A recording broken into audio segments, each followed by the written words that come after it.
In checking registered offenders who live in Horry County, a few addresses caught our attention, like 9 registered offenders who live at 1301 2nd Avenue in Conway, which turns out is the Horry County Courthouse. And another offender we found lives here at the 900 block of Mr. Joe White Avenue in Myrtle Beach, and according to the Sex Offender Registry, his home address is in the woods. To Jody Barr with WBTW there in Myrtle Beach. What happened, Jody? Well, Nancy, last Thursday, Wesley Locklear emailed our newsroom and said, hey, I've got a videotape of my nanny physically abusing our 5-month-old daughter. Went to Wesley, got a copy of that tape just yesterday, played that tape, and I think the video speaks for itself. We'll turn things over to News 13's Jody Barr, who's been on the scene all afternoon. And Jody, what do we know right now? Well, Martha, right now one person is dead who the Horry County Coroner Robert Edge identifies as 37-year-old Thomas Lane Holcomb, originally from Chester, South Carolina. Police think it was a robbery here that turned deadly. Well, we'd like to hear it from you as a board member, ma'am. You're spending county tax dollars here. Do you think you owe it? I'm working for free, sir. Well, you may be working for free, but you're hiring the director here. You dictate policy here at the shelter. The one thing that they say that they're trying to enforce to keep track of these guys to register has now been weakened in the sense of the sentence imposed.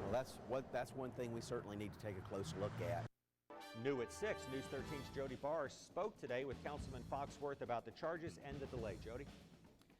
Well, Bob, Horry County Councilman Marion Foxworth says the city set his loitering trial days before the general election on purpose. But we found out today that it was Foxworth's very own attorney who asked for that delay.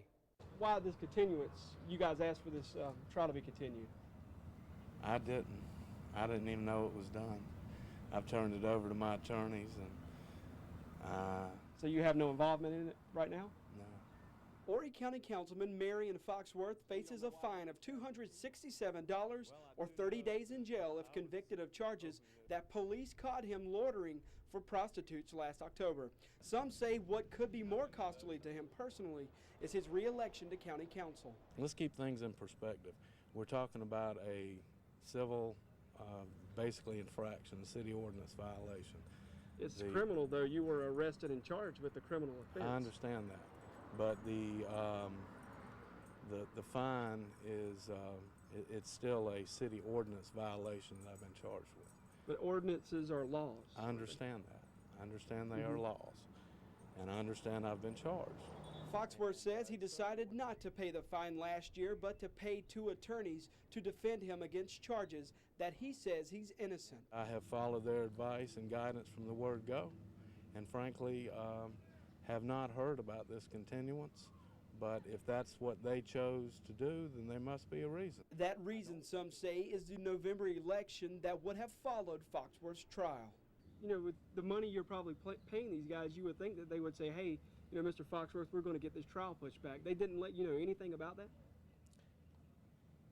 My attorneys are well versed in, as you pointed out, court procedures. I turn that over to them. Well, I received this stack of files that shows the Horry County Animal Shelter euthanized 36 dogs in the past few weeks. 2 of the dogs were diagnosed with the killer distemper virus. We asked the shelter's director about why it took weeks to close the shelter and what it means to those of you who recently adopted. Horry County Animal Shelter Director Renee Macklin closed the shelter Monday, working to rid the shelter of contamination from a virus deadly to dogs. In October, a Conway family adopted a dog named Lady from the shelter. The same day, a Conway vet diagnosed Lady with distemper, even though the pound vaccinated her before the adoption. The next day, the shelter euthanized Lady. Macklin says she never saw the vet's diagnosis, although it was in Lady's records we obtained from a source. Macklin says she found out about the virus just last weekend. Well, let me show you something that says that you guys might have known about this some time ago. There was, on November 24th, this came from Clemson, shows an animal positive for distemper. In a letter to the shelter dated November 24th, a Clemson University lab found another Horry County shelter dog with the virus. When we received this, we thought that this was an isolated case. Have other dogs in this facility been exposed to this virus while they've been here? Well, what since that? This kind of a wide open question. I mean, we have a rather large facility. But the shelter never closed until Monday. Why today? I guess that's the question. Why today is... Why today? What led to it? I mean, what tipped you out this weekend that you guys didn't know 2 weeks ago? Well, I mean, actually, we do have standard cleaning procedures, but we do like to do a thorough cleaning, and we usually try to do that at least 2 to 3, 4 times a month. You know, it's 12 days after that came in from Clemson that says it's positive for distemper, that animals were still leaving here up until today, even after you guys received that copy. Well, let me get back with you. If you wouldn't mind leaving your business card, I'll be glad to get back with you. Well, we still have not heard back from Director Macklin. Macklin did tell me that if you adopted a pet from the shelter and you see signs of an illness, bring it back. Macklin says the shelter will also allow you to adopt another pet if you wish. From the newsroom, Jody Barr, News 13.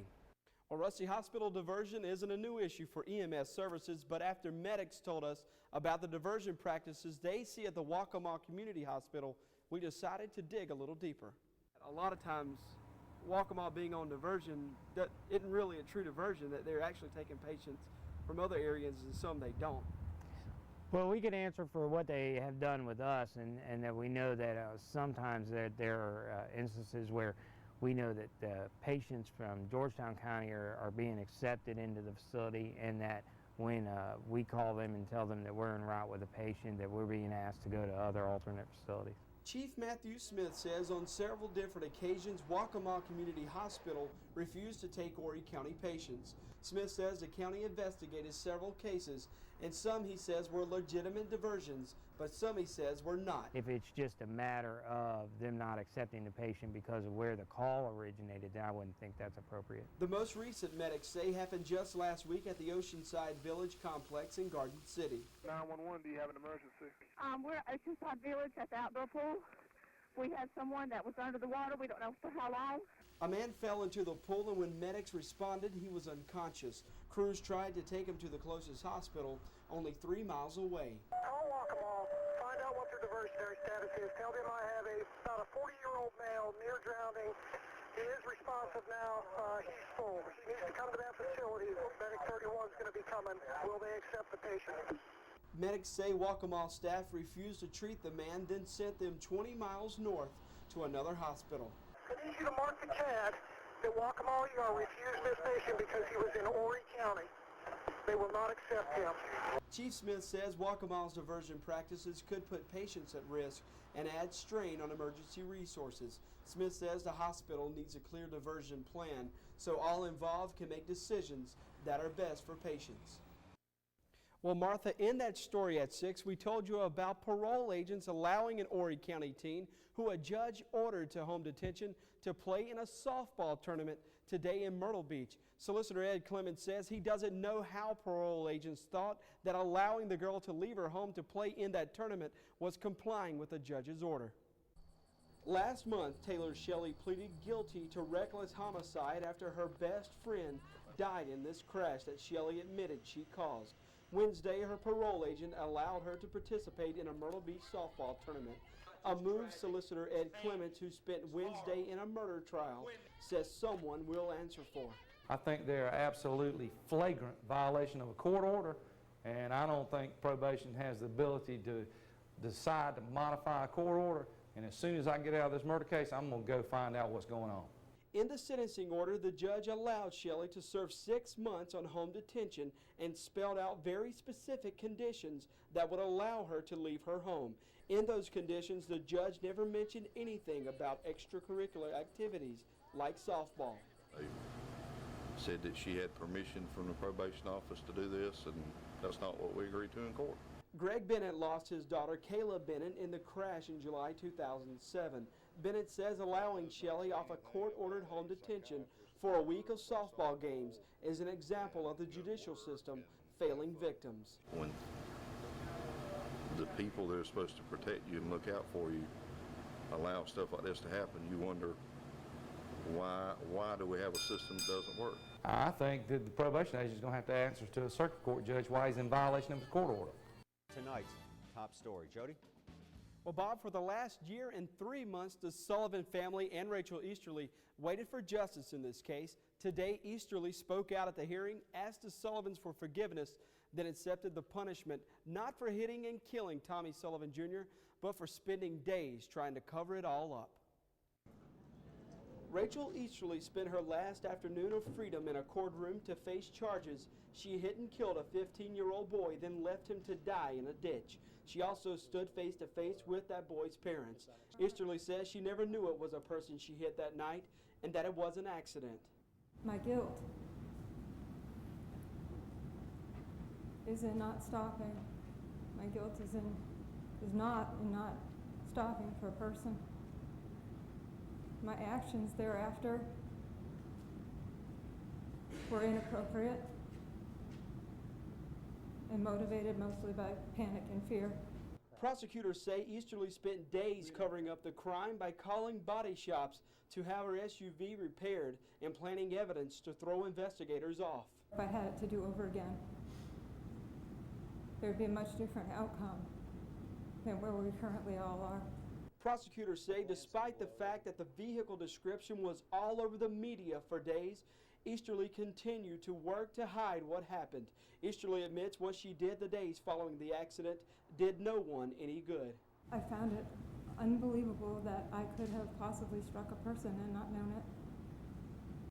The judge sentenced Easterly to 15 years in prison, but she'll only have to serve 4 years. Then she must serve the next 3 years on probation and complete 500 hours of community service. Officers booked Easterly into the J. Reuben Long Detention Center, where she'll spend the next few nights before her trip to Columbia, where the State Department of Corrections will assign her to a penitentiary. Bob?